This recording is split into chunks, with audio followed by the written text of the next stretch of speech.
While sitting and thinking about Ohio State missing the playoff in 2023, this thought popped into my head. The Buckeyes learned a valuable lesson on Sunday afternoon. You are Locked On Buckeyes, your daily podcast on the Ohio State Buckeyes. Part of the Locked On Podcast Network, your team every day. I really wish this was a victory Monday or even a celebration Monday.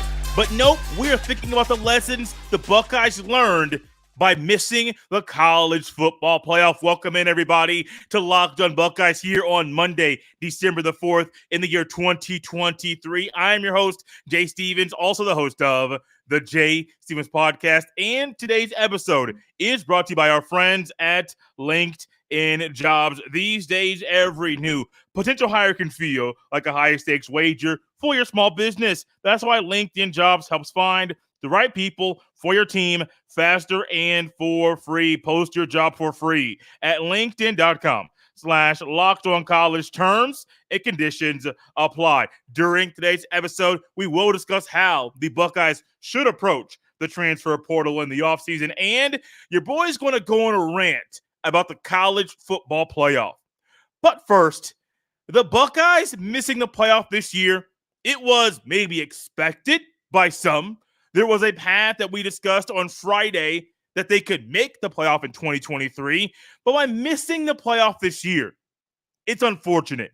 It stings a little bit because of how the season went, because of these successes on defense and some of the growth by lots of players on offense, also capitalized by the loss for the third year in a row to the Michigan Wolverines.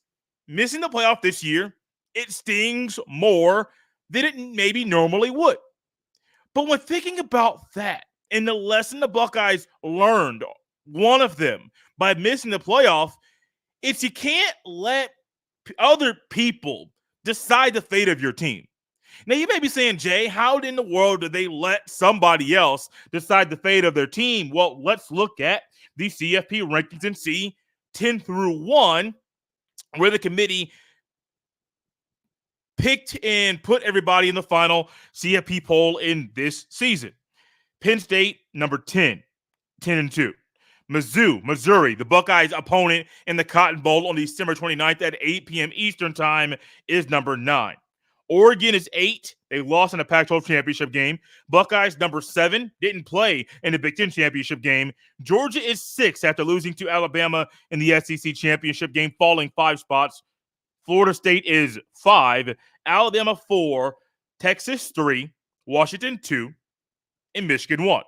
Now, I want to get back to Florida State later in the show because I think the committee dropped the ball based on their own criteria about how they're going to rank these teams. But for the Buckeyes and learning a lesson, think about this season. What were some things we talked about here on this show? Analyzing the play on the field.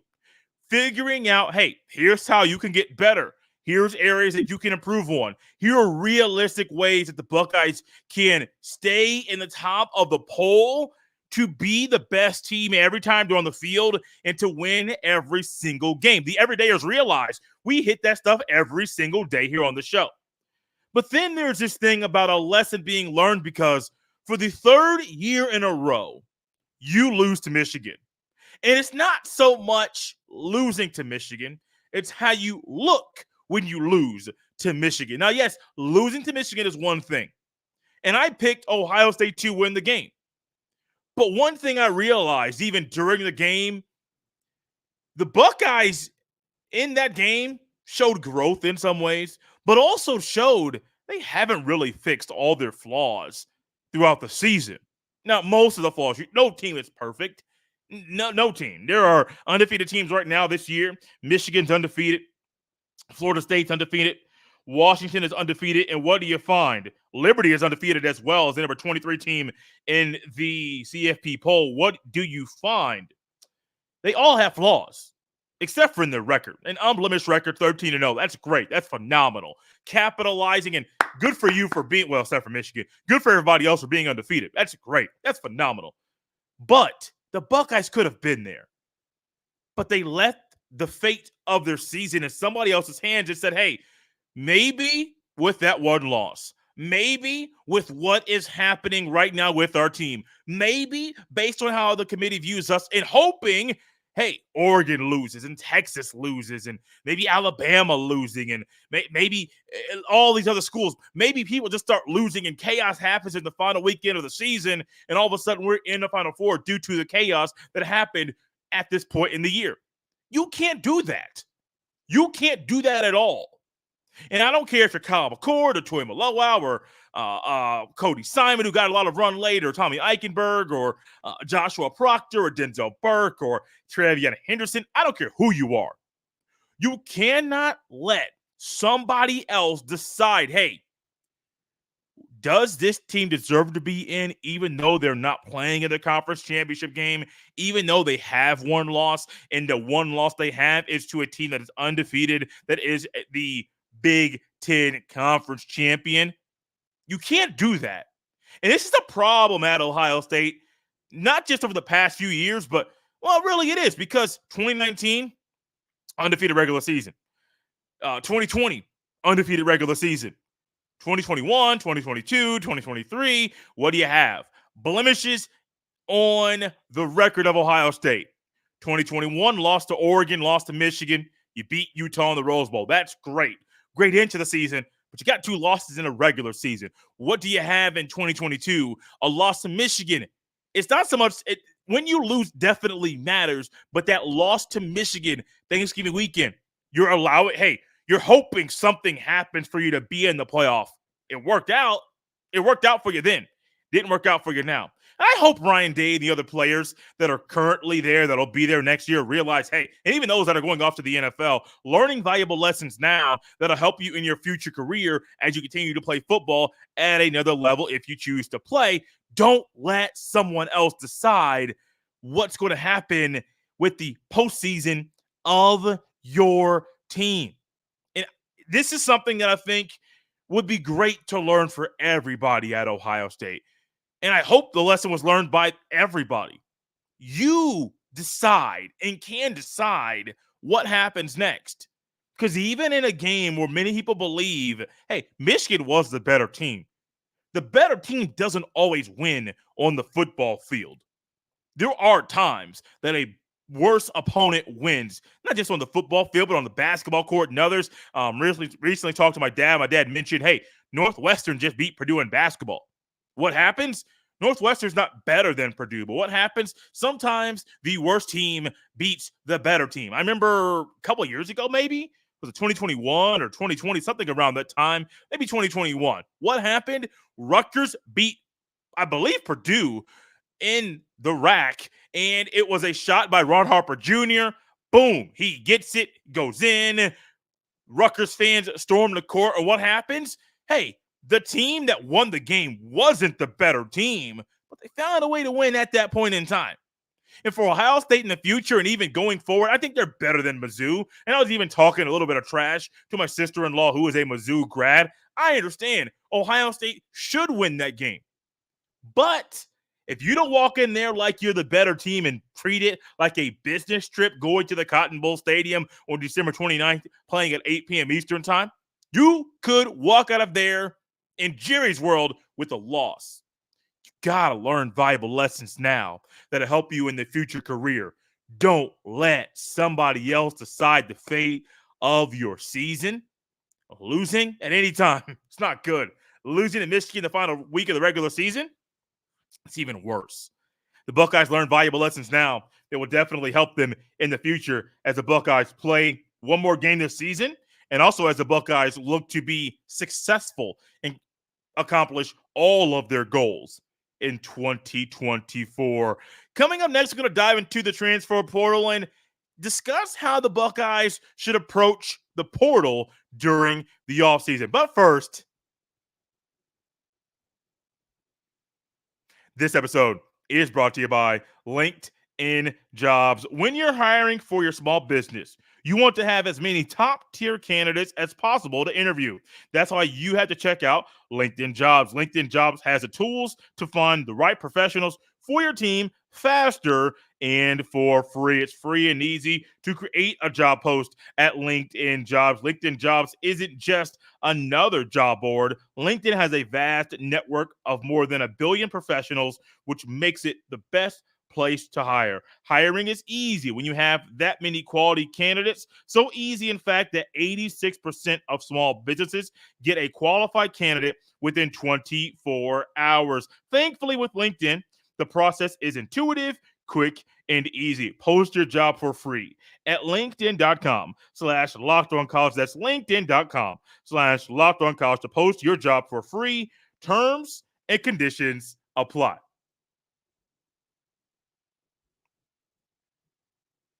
Thank you for making Locked On Buckeyes your first listen or first watch of every single day. Locked On has launched the first ever national 24/7 streaming channel on YouTube. Locked On Sports Today is here for you 24/7, covering the top sports stories of the day with the local experts of Locked On Plus, our national shows covering every league. Go to Locked On Sports Today on YouTube and subscribe to the first ever national sports 24/7 streaming channel. The transfer portal officially opens today. And over the past few days, really past 7 days, even going back to the middle of the season, there have been players around the country that are saying, hey, I am entering the transfer portal. I am putting my name in the portal. And even though the portal isn't open at that point in time, what are you finding? You're finding that players are being very, very smart with that part of their season, of their career. Hey, if I know that I want to be entering the portal when the portal opens up, how about I put some things out here now that allow me to potentially find out quicker than maybe expected that I'm available, and maybe I find the right fit for me. And so I understand that, but over the past few days, we've had a few Buckeyes enter the transfer portal. Defensive back Cam Martinez, offensive lineman Vic Cutler, who recently was a Buckeye transfer last offseason, or earlier this summer, and then now he's leaving, and I understand why. He wants to play, and ultimately, I don't believe he is viewed as someone that is going to be a starting offensive lineman next year by the coaches. If that was the case, hey, maybe he would get on the field.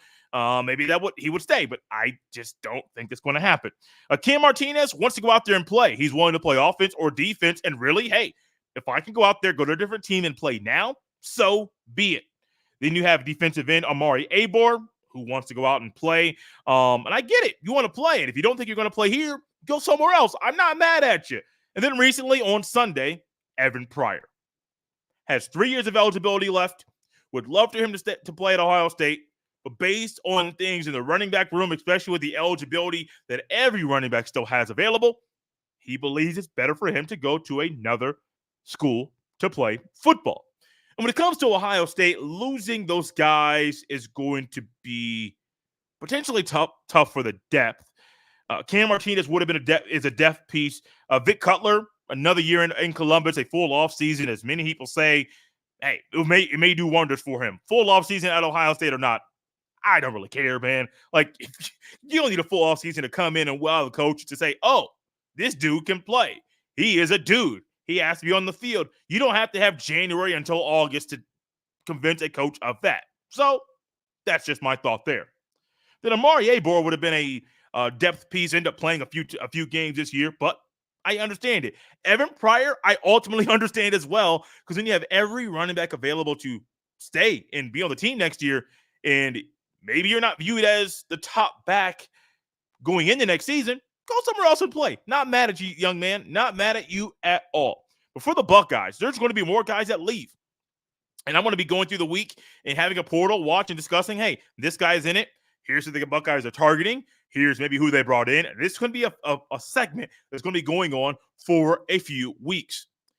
The Buckeyes need to view the transfer portal in a way that if there's a guy out there in the portal that can make them better, and they believe it's a culture guy. They believe, because Ryan is big on culture, but the culture needs to shift as well. So I understand, like, hey, we don't want to shift the culture and mess up the locker room. Maybe that's needed for the team to beat Michigan next year. Y'all can tell I'm not still over that loss, and I'm sure you aren't either. You got to go out there and use the portal in the best way you can.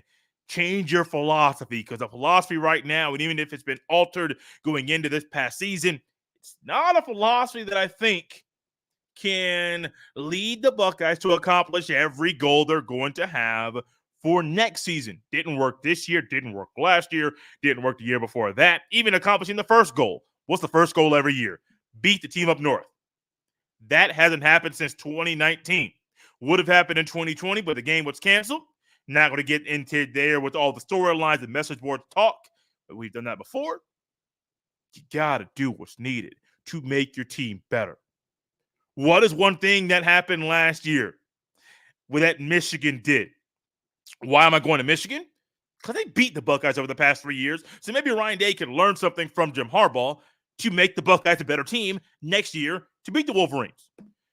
Jim Harbaugh went to Virginia and got a center from the Virginia Cavaliers. You may say, Virginia's not good at football. Okay, the win-loss record may not say that, but they have talented football players. Went out to Virginia, got a center, brought him in. What happened? Oh, man, the Joe Moore Award. I do believe that was won by Michigan last year. Why? Well, because they had a guy in the center that was leading things and was a dog and got things done. So where do the Buckeyes need some attention right now? Definitely O-line, because I'm not satisfied with all 5 guys that are there right now on that unit. Definitely the running back room. If you think Henderson has gone, great. Who's RB1 next year? Is it Chip Trayanum? Is it Mayan Williams? Is it Dallin Hayden? I know what I think. It should be Dallin Hayden, but who do you think it is? Who's his backup? Who's after him? Who's replacing Evan Pryor? Is it Wiltro Hartson, the freshman? Is it TC Coffey, a walk-on? Who is it? You tell me. Wide receiver room, I see the talent there, and I don't think you have to go out there and get it. But if there's a guy that you can go out there and get that makes you better right now, go do it. Tight end, absolutely. You need some tight ends. I'm not sold on G. Scott Jr. and being a solid replacement for Cade Stover. Maybe a backup role, but I'm not sold on him right now.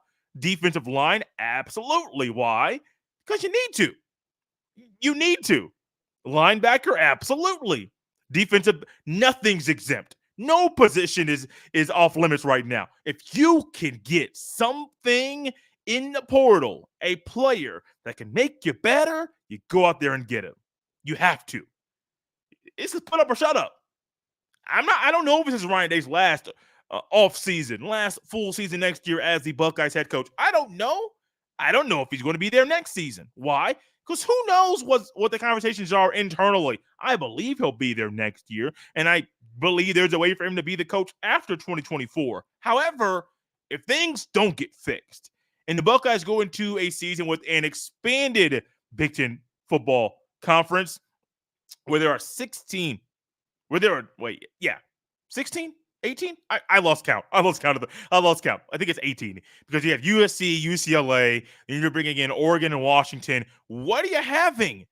You're having Washington, a playoff team. Oregon, a team that was almost in the playoff. You're bringing in USC, who just hired. This is so odd. They hired the defensive coordinator from their rival. So you're doing business with the enemy to get better? That doesn't sit well with me. I remember when the Colts, I'm a big Colts fan when I was a kid. All of a sudden, Reggie Wayne, I grew up. Reggie Wayne was a Colt. He was a dog. And then he went to New England to be a Patriot and wore those colors. Didn't sit well with me. But USC's doing business with the enemy. It's what they want to do.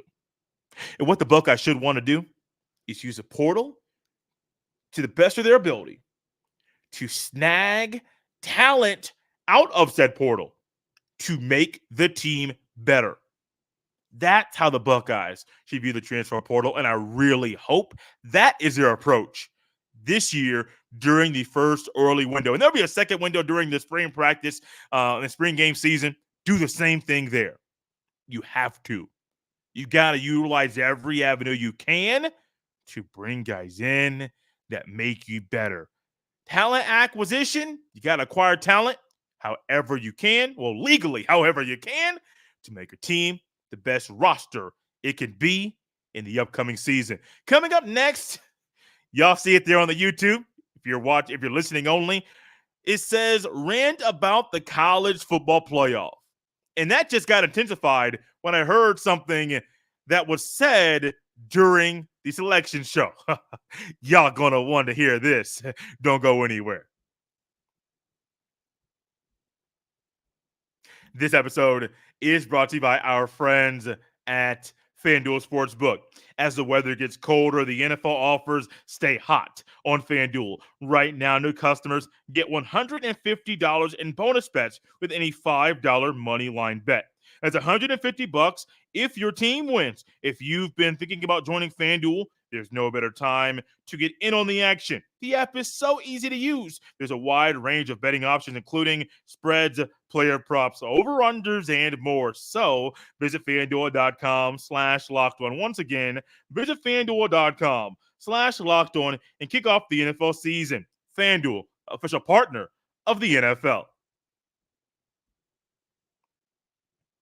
Thank you for making Locked On Buckeyes your first listen or first watch of every single day. One thing I think everybody could do right now to benefit the show, and it's for free. Simply subscribe to Locked On Buckeyes on Apple, on Spotify, on the YouTube, or wherever you get your fine podcast. If you're on the YouTube, hit that subscribe button, smash the like button on this video, and hit that bell so you are notified every time a new video goes live. Also, if you're on Apple or Spotify, leave a 5-star review and a rating. It's a great way and a free way to help the show grow and to help more people come across the Locked On Buckeyes podcast, which is a part of the Locked On Podcast Network, your team every day. So one thing that I have been hesitant to do this season in the last year of the 4-team playoff is to come out and make a rant or some of the statements I have made in previous years on the show about my thoughts about the committee, my thoughts about the 4-team playoff, and going back about a decade now, my thoughts about the BCS. Now, the BCS it's an afterthought by some people that we know it's not going to come back into the sport. But also, I think the BCS is something that properly utilized a lot of things out there to properly rank teams. The formula is not perfect. The committee definitely ain't perfect. But going away from the BCS, I don't believe was a wise decision for the sport. The committee coming in and adding the human element that many people thought would make things better for the rankings, and it would better decide who would be the teams in the playoff and better decide a national champion. Okay, that thought's there. But one thing I have realized over the past, ever since the committee got into be an actual thing, ever since day one, this was dumb. This was stupid. You're going to have 13 people in a room that decide the fate of the sport, and those people may put their biases aside, but it's hard to find 13 people that view how they rank a whole of college football teams that agree on everything. Now, I understand they may do, hey, who's your number one team? Everybody does a ballot. Everybody puts their number one team on a paper, puts it in a hat. And then you decide, what team gets the most votes? Okay, cool. That's the number one team. I understand all of those things. But one thing I do every single year is look at the BCS, the simulated BCS versus the college football playoff to see the side by side and to see how they differ. And if I agree, I don't believe with the committee right now. And it's not so much the Florida State thing that they're out. It's how they got to that. But the BCS, the simulated BCS, if that was still a thing right now, Michigan will be 1, Washington 2, Alabama 3, Florida State 4, Ohio State would be 7. In the CFP right now, Michigan 1, Washington 2, Texas 3, Alabama 4, Florida State 5, Ohio State 7. So the Buckeyes are in the same spot in both. However, there is a flipping of 2 teams. Well, a few teams now, 3 teams. In the BCS, Alabama is 3, Florida State is 4, Texas is 5. In the CFP, Texas is 3, Alabama 4, Florida State 5. Now, I understand why they put Texas at ahead of Alabama. I don't agree with that. I think if they had a rematch, I think Alabama would actually win that game. That's a really good, solid team. Just beat the number 1 team in the country. Just won the SEC championship game. That's a really, really good team. But to tell me that the BCS got it right by putting Florida State in and the committee did not, why was that the case? Well, the chairman of the committee, and I believe that's his official title, ended up saying, hey, Florida State's not the same team without Jordan Travis. And I'm sitting here thinking, did you watch 2014 season? Did you see the CFP? Did you see, I say CFP, not the committee, like college football playoff? And I'm saying this not just from a Buckeye point of view, but just a college football fan. What happened in that season? Beginning of the year, Braxton Miller goes down. So who is playing all year? Your backup quarterback. All of a sudden in the Michigan game, your backup quarterback goes down. You're thrusting into the forefront your third-string quarterback. And what happened? 59-0 Wisconsin win. Buckeyes jump into the playoff. What happened next game? Beat Alabama in the Sugar Bowl. What happened next? You beat Oregon in the national championship with a third-string quarterback. No, the team is not the same. However, they're undefeated. They won. They won a Power 5 conference championship. And you can't penalize a team for an injury. Now, you may say, hey, they may not be one of the 4 best teams. Okay, cool. Like, that's something that you can decide in your head.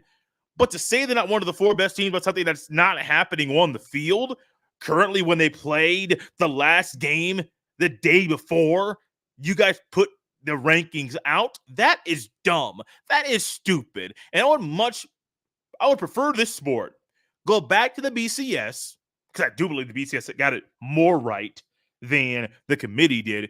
Go back to the BCS and then add a 12-team playoff, even though I don't think there are ever 12 teams that are ever in the realistic running to be a national champion in this sport. I do believe that is needed because that's a whole lot better rationale and thinking and putting the teams together than this is right now. The number 12 team in both polls is, the number 12 team in, both polls is Oklahoma. Do you think Oklahoma is one of the best teams in the country? No. Do you think they're one of the top 10 teams in the country? No. So, no, they don't deserve to be in the running to be in the college football playoff to win a national championship. But it's going to happen one year. There's going to be a year. My dad said it. I told my dad about it. He's like, hey, my dad said, I don't want a team with 3 losses to be a national champion. But what's going to happen eventually? You're going to have a team that has 3 losses that will be a national champion. You're going to have years in a 5-year span where there is a team that has 2 losses that's a national champion. Doesn't sit right with me. Probably doesn't sit right with you. But when the adults in the room can't get things right, you get the mess that is the college football playoff committee. I hope next year they get it better. But I'm losing faith in the committee.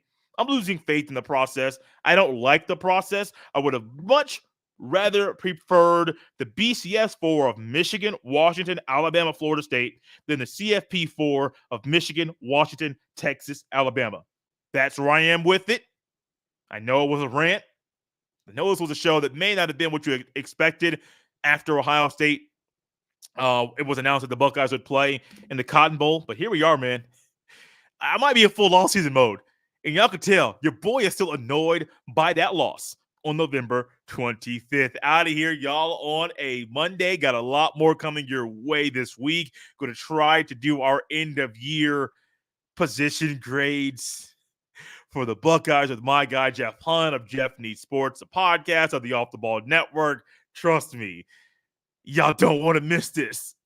Because Jeff and I are going to be animated. I'm going to get Mo back on the show. Going to get Corey Thompson back on the show. Going to try to schedule a crossover later on before the Cotton Bowl. Got a lot of good stuff coming here. Subscribe to the show, Locked on Buckeyes, on Apple or Spotify or the YouTube or wherever you get your fine podcasts. You can follow me on X, formerly known as Twitter, at jstevens07. You can send all of your emails to jstevens317@gmail.com. Smash the like button on this video, Buckeye fans. Got a lot of good stuff coming your way. You don't want to miss it. This has been Locked on Buckeyes here on a Monday. I'll see you next time.